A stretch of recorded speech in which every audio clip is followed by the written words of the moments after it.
আগামীকাল বিপিএলে প্রথম ম্যাচেই শক্তিশালী একাদশ নিয়ে মাঠে নামছে সিলেট টাইটান্স। বল হাতে মাঠ মাথাতে প্রস্তুত মোহাম্মদ আমির, ইরশাদরা। এদিকে দলটিতে আছেন পারভেজ হোসেন ইমন, রনিদের মতো ওপেনার। হজরতুল্লাহ জাজাইকেও দলে ভিড়িয়েছে তারা।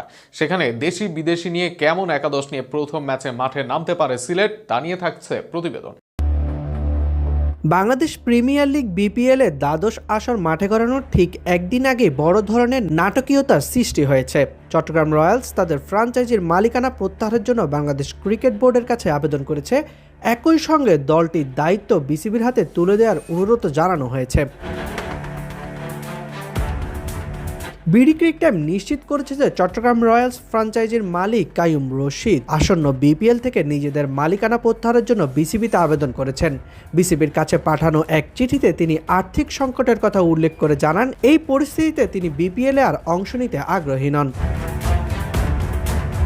এ বিষয়ে এখনো চূড়ান্ত সিদ্ধান্ত জানায়নি বিসিবি। বোর্ড সভাপতি ও দায়িত্বশীল কর্মকর্তারা আলোচনার মাধ্যমে বিষয়টি নিয়ে সিদ্ধান্ত নেবে বলে জানা গেছে। তবে টুর্নামেন্ট শুরুর ঠিক আগে এমন পরিস্থিতি বিসিবির জন্য বড় এক সংকট তৈরি করেছে।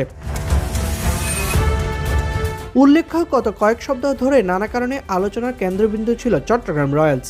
মেন্টর হিসেবে হাবিবুল বাশার সুমনকে নিয়োগ দেওয়া হলেও পরবর্তীতে তিনি পদত্যাগ করেন। এরপর বিমানবন্দর থেকে খেলোয়াড়দের টিম হোটেলে নেয়ার অব্যবস্থাপনার চিত্র দেখা যায়। এমনকি টুর্নামেন্ট শুরুর 2 দিন আগেও দলটির টিম বাস প্রস্তুত না থাকার বিষয়টি সামনে আসে।